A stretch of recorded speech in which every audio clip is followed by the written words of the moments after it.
Olá, estamos aqui em frente da Arena CIT, no HSM Expo 2018, e aqui no palco acabou de acontecer a palestra Transformação Lean no Back-Office. No palco estava Stanley Rodrigues, CFO da CIT, Marcela Maziero, gerente jurídica da CIT, e o Cristiano Gimenez, gerente executivo também da CIT.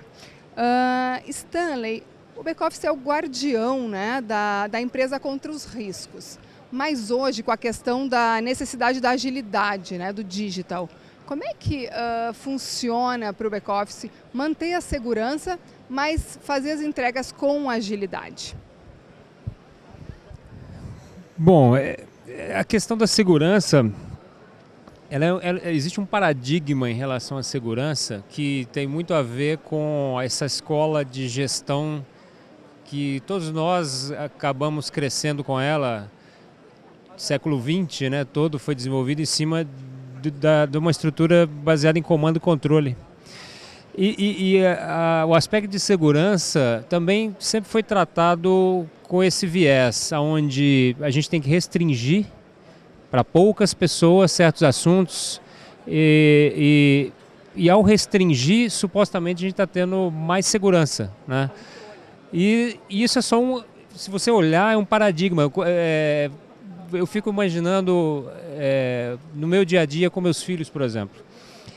Quando a gente tenta restringir as coisas e com o bom intuito de protegê-los, na verdade a gente está fazendo o oposto, né? A gente deveria expor os nossos filhos aos riscos para que eles, de forma autônoma, desenvolvam o seu procedimento com relação àquele risco. Então, eu acredito bastante nessa coisa que vem do Lean, da autonomia, também aplicada para a gestão de risco. A gente começou lá atrás, aqui na CIT, com uma iniciativa justamente de controles internos, de governança, partindo do princípio de que a gente ia fazer um pouco diferente, partindo do princípio que as áreas que são donas dos processos, elas deveriam ser, elas mesmas, o guardião dos aspectos de segurança dos processos que elas mesmas tocam. Elas são as que mais conhecem dos seus processos.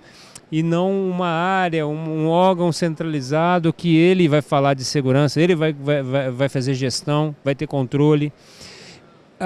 E a gente, ao fazer isso, a gente está assumindo que todo mundo parte de uma boa intenção, vai operar com uma boa intenção e a gente deixa para aquele pequeno percentual do mal intencionado, que é onde a gente localiza, por exemplo, a fraude, né? Uma fraude, aí sim, parte de um cara mal intencionado que vai tentar fazer algo e você tem como restringir certos processos focados em capturar ou prever fraude, mas apenas a uma porção mais diminuta e não com o pensamento na fraude, você partir desse ponto de vista e aplicar para todo mundo, para tudo, como se 100% das situações são situações onde vai acontecer uma fraude. Você engessa, você cria um ambiente duro de desconfiança. E isso me caiu a ficha numa viagem que eu fiz para o Japão. Fui lá visitar a nossa unidade lá na CIT e me chamou muita atenção o metrô do Japão. Porque o metrô do Japão, você chega e ele não tem aquela catraca tradicional. Está liberado. Se você passar pela catraca e não colocar o seu ticket, aí sim a catraca fecha. Então, aquele negócio me chamou muita atenção porque ele primeiro confia para depois desconfiar. E esse, eu acho que é o caminho quando você vai tratar de risco no back-office dos tempos atuais. Você tem que confiar primeiro para depois desconfiar. Acho que é por aí. E o Lean, ele fala muito disso, né? Até a minha pergunta agora seria essa. Como é que o Lean ajuda a resolver esse impasse? O Lean, ele acredita muito em construir as coisas em conjunto, né? Em dividir, em colaborar. E isso requer uma confiança também. Requer confiança, porque sem confiança você não consegue dar autonomia.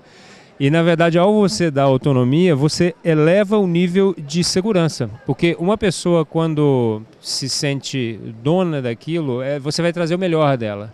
e não você partir de princípio que todo mundo, você parte desconfiando.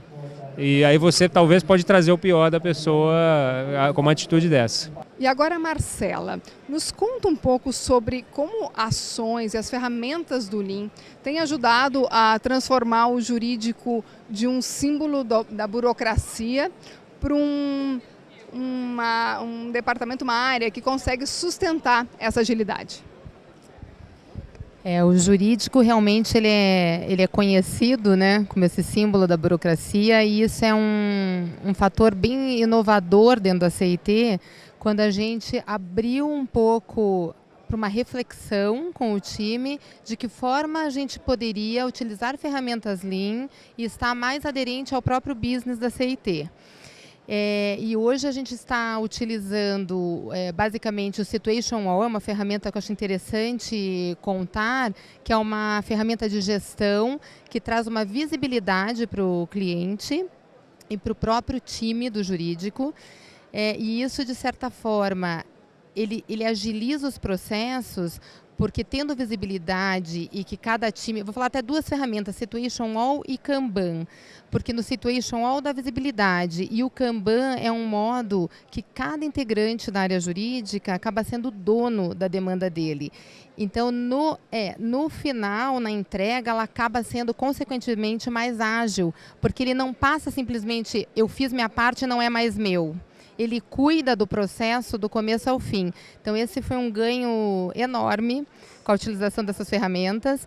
E, de novo, né, você dar visibilidade para o seu cliente, ele entende melhor e não entra nesse símbolo de burocracia, né, que é um símbolo, é taxado, né, como burocrático. Acaba se entendendo as fases de um processo, tem transparência no processo e, de fato, ele acaba sendo mais ágil mesmo. É essa experiência que a gente tem tido neste ano no jurídico da CIT. E, Cristiano, deixo para você a tarefa de tangibilizar um pouco os ganhos do Lean no back-office. Me dá um exemplo assim, de um uso, um exemplo concreto de um impacto de uso do ferramental Lean. Ok. Um exemplo que a gente tem bem forte do uso lá do ferramental é o uso do VSM, né? É uma ferramenta muito poderosa. O Value Stream Mapping é um mapeamento da cadeia de valor. Essa ferramenta ela está sendo usada pelas diversas áreas do back-office e com bastante sucesso. Ela mostra o processo como um todo, ela mostra o lead time do processo, onde você tem oportunidade de melhorias, e praticamente todos os times usam bastante essa ferramenta, né? Essa transformação Lean, ela não é muito simples também de ser explicada.